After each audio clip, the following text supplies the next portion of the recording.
Welcome to this demonstration of the Atmosphere project. The Atmosphere project is a European Brazil H2020 project in which aims at the development of a federated cloud infrastructure. In this demonstration, you will see how we process a set of medical image data that is stored in Brazil using resources in Europe. All the components have been developed in Atmosphere app that are available as shown there. We will follow several steps in this demonstration. First, we will deploy an Elastic Kubernetes clusters on top of our federated middleware for cloud. It's called Fogbow, using our EC3 dashboard. Then we will ingest the data for using our secure database, this called Volume, and inspect them using Jupyter notebooks. Then we will annotate the previous restrictions according to the different regulations in Europe and Brazil and run a pipeline for model building using Lemonade. Then we will run a pipeline for the inference using again Jupyter, and finally we will show the trustworthy measurements.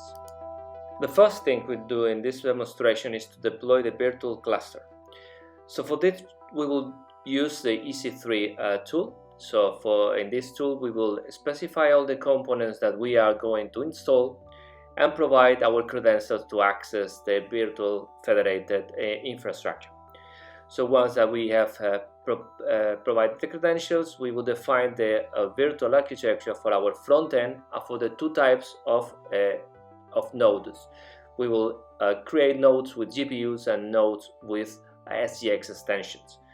In this case, we will have a maximum number of 2 nodes per each type. I will give a name. Then check all the configurations that we have defined and create the cluster. This could take several minutes until we have the cluster properly configured. We can connect and see how this resource is being created and configured.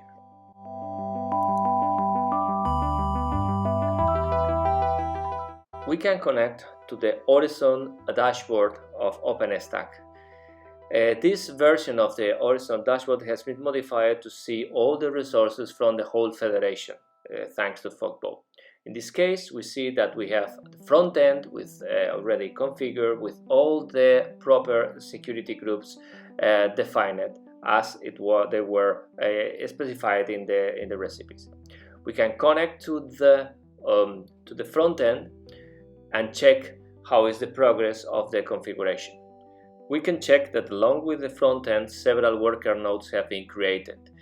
These worker nodes have been powered on as we have some services to deploy. As more services are become available, more worker nodes will be deployed.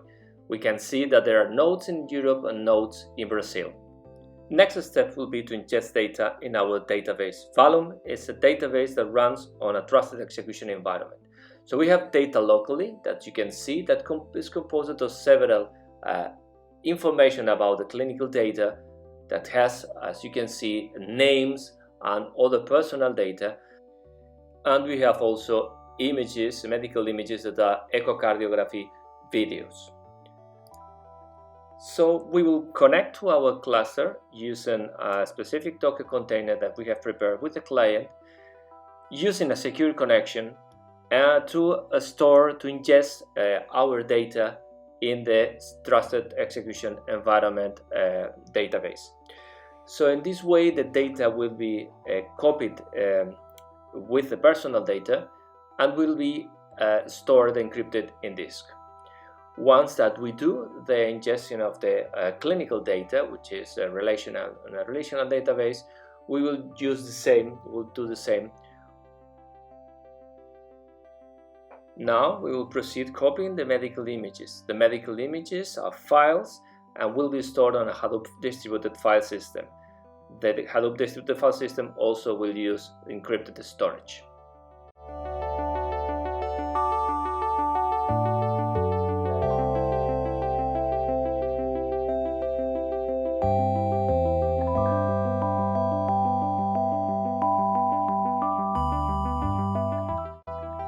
The process of copying the medical images takes a while, so we will speed up this in the demonstration.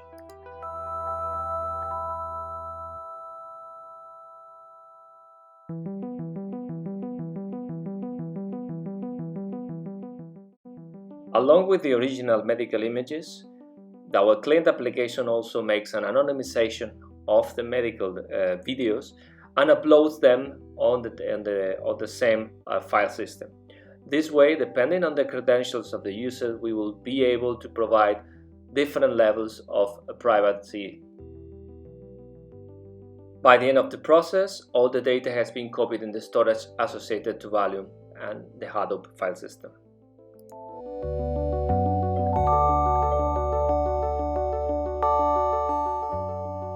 Then we will try to browse this information through Jupyter notebooks. We have prepared a Jupyter notebook that connects to the data file system and gets information about the files. As you can see, this Jupyter notebook runs on Europe and connects to the Valium instance that is running on Brazil. This is done since the Kubernetes cluster is spawned across the two sites. So as you can see with this query, when we retrieve the data, we only retrieve the information that is considered as non-critical. So we cannot get the names as the names of the people, and we cannot get the city. We just get the region as well as the birth date that is blurred to the only the year when the person was born. Also, we can download the files through the Valium system.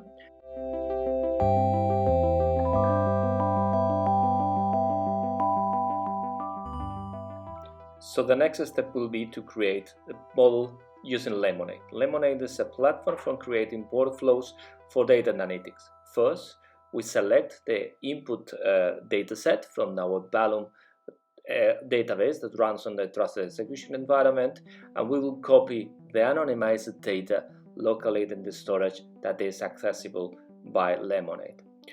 With this information, we first make the annotation of the characteristic of the data, and we will use this data to run a pipeline. We have already created a pipeline that will make the classifications of these images according to some clinical criteria that determines if the image corresponds to a sound patient or a patient that may have a disease.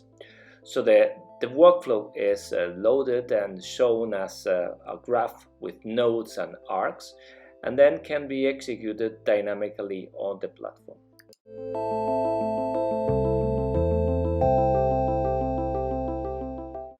The workflow will run on our Kubernetes cluster.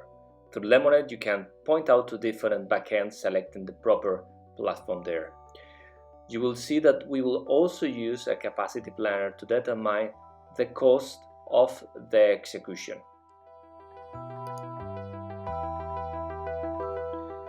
Lemonade provides a tool to estimate the execution time according to the number of resources available. So before running, we can adjust the number of GPUs that we will need to use in order to reach a specific deadline. This is possible thanks to a capacity planner that has been trained with different execution runs and takes into account parameters as the size of the training dataset. Once that we click on the execution button, the workflow starts running, and the progresses can be seen as different colors and different information on the right side panel. We can also see the evolution of the hyperparameters of the classification.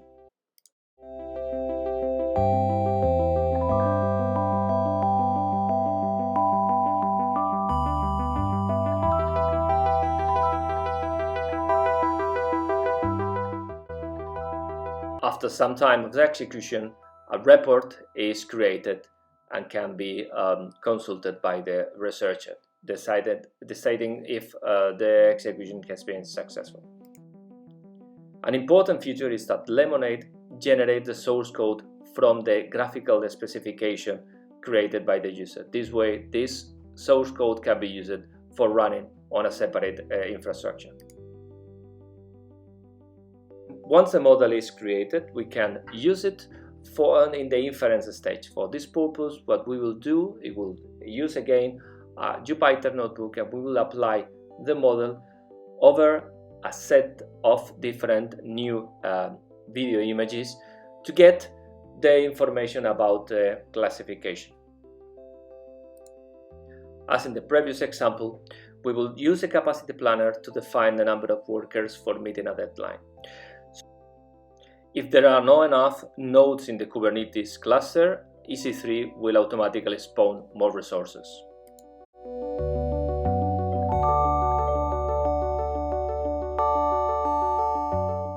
Once the application has completed, we can see the results of the classification over the different videos.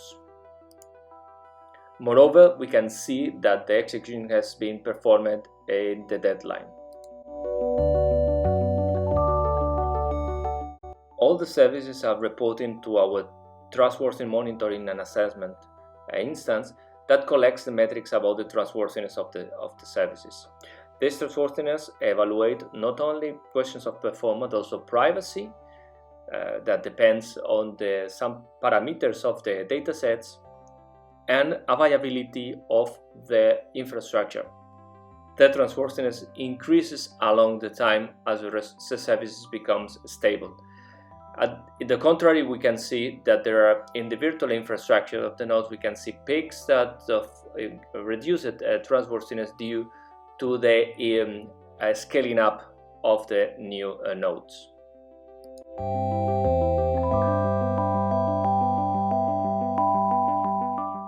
By combining the trustworthiness properties of all the services, we can have an overall trustworthiness metrics of the whole infrastructure and platform. And that's all. Thanks for watching.